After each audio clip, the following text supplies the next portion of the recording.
വയനാട് മുണ്ടക്കൈ ചൂരൽമല ദുരന്തം കഴിഞ്ഞ ഒരു വർഷം പിന്നിടുകയാണ്. കേരളത്തിലെ ഒട്ടുമിക്ക മന്ത്രിമാരും ഇന്ന് വയനാടും പരിസരവുമാണ്. എല്ലാവരും പലതരത്തിലുള്ള അവകാശങ്ങൾ ഉയർത്തിക്കൊണ്ടിരിക്കുകയാണ്. യഥാർത്ഥ സ്ഥിതിവിശേഷം എന്താണെന്ന് ആ ദുരന്തപ്പെട്ട മനുഷ്യർക്കും ആ നാട്ടിലുള്ള ജനങ്ങൾക്കും കൃത്യമായിട്ടറിയാം. കേരളം കണ്ട ഏറ്റവും ദുരന്തമായിരുന്നു കഴിഞ്ഞ വർഷം ഈ സമയത്ത് നടന്നു പോയത്. ദുരന്തത്തിൽപ്പെട്ട മനുഷ്യരെ ആ ദുരന്തത്തിൻ്റെ പ്രയാസങ്ങളിൽ നിന്ന് ഇപ്പോഴും സംസ്ഥാന സർക്കാർ കഴിഞ്ഞിട്ടില്ല. പലപ്പോഴും ഇത്തരത്തിലുള്ള പദ്ധതികളും പുനരധിവാസവും ഒക്കെ പ്രയാസത്തിലാവാറുള്ളത് സാമ്പത്തിക പ്രതിസന്ധിയുടെ ഭാഗമായിട്ടാണ്. പക്ഷേ ഈ ഒരു സംഭവം നമ്മൾ പരിശോധിച്ച് നോക്കുമ്പോൾ അത്തരത്തിലുള്ള സാമ്പത്തികമായ ഒരു പരിമിതിയുടെയും വിഷയം ഉദിക്കുന്നില്ല. കേരളത്തിലെ സുമനസ്സുകളായ മനുഷ്യർ നൽകിയ 776 കോടി രൂപ പോക്കറ്റിലിട്ടുകൊണ്ടാണ് കേരള ഗവൺമെൻറ് മുഖ്യമന്ത്രിയും ഇരിക്കുന്നത്. സർക്കാർ കണക്കാക്കിയത് 403 കുടുംബങ്ങളാണ് ഈ ദുരന്തത്തിൽപ്പെട്ടതെന്നാണ്. ആ 403 കുടുംബമാണെങ്കിൽ തന്നെ ഈ 776 കോടി രൂപയുണ്ടെങ്കിൽ 1.5 കോടിക്ക് മേലെയുള്ള പണം നൽകിക്കൊണ്ട് ഈ മനുഷ്യരെ എന്നോ രക്ഷപ്പെടുത്താമായിരുന്നു. സർക്കാർ ഒരിക്കലും അതിന് തുനിഞ്ഞില്ല എന്ന് മാത്രമല്ല, സർക്കാരിൻ്റെ ആദ്യത്തെ കണക്കിൽ തന്നെ 1000-ൽ പരം ദുരന്തബാധിതരുണ്ടായിരുന്നു. പക്ഷേ വീടുകൾ നഷ്ടപ്പെടുകയും മരണപ്പെട്ടവരെയും മാത്രമേ ദുരന്തത്തിലായി കണക്കാക്കൂ എന്ന സർക്കാരിൻ്റെ പിടിവാശിയാണ് ഈ 403 എന്ന നമ്പറിലേക്ക് ഇതെത്തിച്ചത്. എന്നാൽ അവരെയെങ്കിലും മാന്യമായി സഹായിക്കേണ്ട സമയം അതിക്രമിച്ചു പോയി. ഒരു വലിയ ടൗൺഷിപ്പ് ഉണ്ടാക്കി അവിടെ തന്നെ കൊണ്ടുപോയി ഈ മനുഷ്യരെ മുഴുവൻ പാർപ്പിക്കണമെന്ന ദുർവാശിയുടെ പിന്നിൽ എന്താണ് എന്ന് നമുക്ക് അന്വേഷിക്കുമ്പോൾ നമുക്കാർക്കും കണ്ടെത്താൻ കഴിയാത്ത, കാണാൻ കഴിയാത്ത ന്യായവാദങ്ങളാണ് ഗവൺമെൻറ് ഉയർത്തുന്നത്. ഈ പദ്ധതിയിൽ നിന്ന് തന്നെ 103ഓളം ആളുകൾ ഞങ്ങൾക്ക് വീട് വേണ്ട എന്ന് പറഞ്ഞ് പിന്തിരിയുകയും കേവലം 15 ലക്ഷം രൂപ എന്ന നക്കാപിച്ച പൈസ കൊടുത്ത് ആ പാവപ്പെട്ടവർ മുഴുവൻ വഴിയാധാരമാക്കുകയും ചെയ്തത് ഈ ഗവൺമെൻറ് തന്നെയാണ്.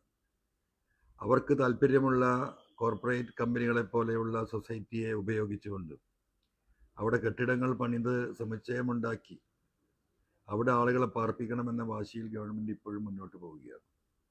നിവൃത്തിയില്ലാത്ത മനുഷ്യർക്ക് അത് ഏറ്റെടുക്കുകയല്ലാതെ മറ്റൊരു മാർഗവുമില്ല.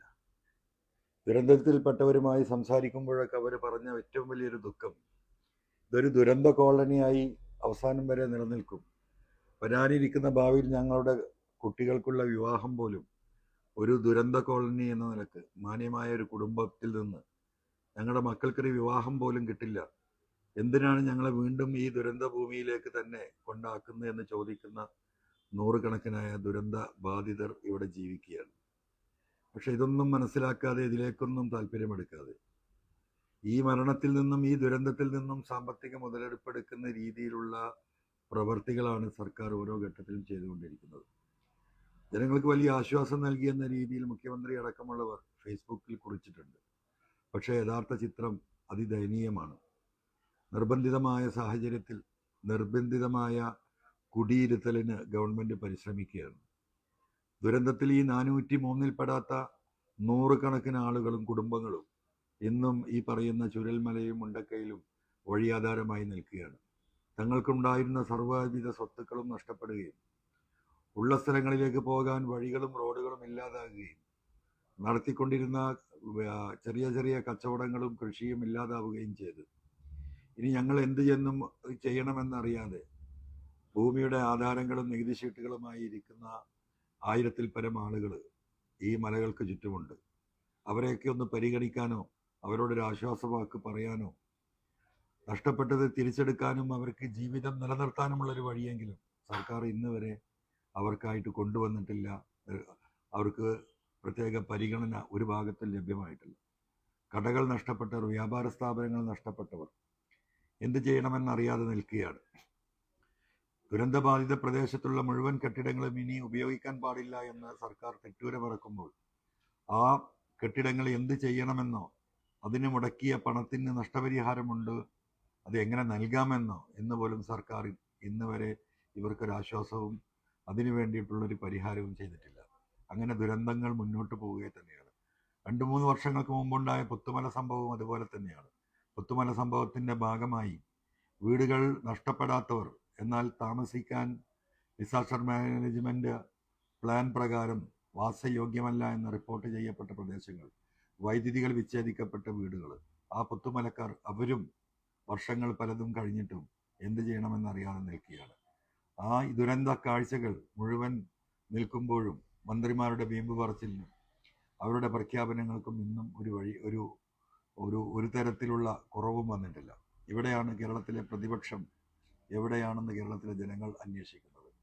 പ്രതിപക്ഷം ശക്തമായി ഇടപെട്ട് ഈ പ്രതിസന്ധികൾക്ക് സർക്കാരിനോട് പരിഹാരമുണ്ടാക്കി കൊടുക്കേണ്ട പ്രതിപക്ഷവും ഭരണപക്ഷത്തോട് ഒട്ടിച്ചേർന്നതുകൊണ്ട് മറ്റെന്തൊക്കെയോ താല്പര്യത്തിൻ്റെ പേരിൽ ദുരന്ത ഭൂമിയിൽ കിടക്കുന്ന ഈ പാവപ്പെട്ട മനുഷ്യരെ വീണ്ടും ദുരന്തം തന്നെ തുടരുന്ന അവസ്ഥയിലേക്കുള്ള ഈ കുടിയിരുത്തൽ ജനങ്ങൾക്ക് ആശ്വാസകരമല്ല.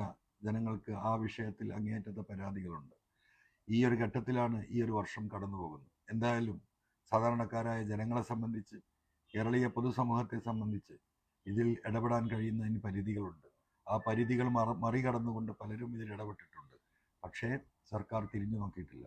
ഏതായിരുന്നാലും ഈ ദുരന്ത ഭൂമിയിൽപ്പെട്ട് വിഷമം അനുഭവിക്കുന്ന സാധാരണക്കാരായ മനുഷ്യർ, ഉറ്റവരും ഉടയവരും നഷ്ടപ്പെട്ടവർ, സ്വത്തും മുതലും നഷ്ടപ്പെട്ടവർ, എല്ലാം നഷ്ടപ്പെട്ടവർ, അവർക്കൊക്കെ സർവശക്തനായ ദൈവം സമാധാനവും ആശ്വാസവും നൽകട്ടെ എന്ന് പ്രാർത്ഥിക്കുക മാത്രമാണ് ഈ സർക്കാരിൻ്റെ മുന്നിൽ ഇന്ന് നമുക്ക് ചെയ്യാനുള്ളത്.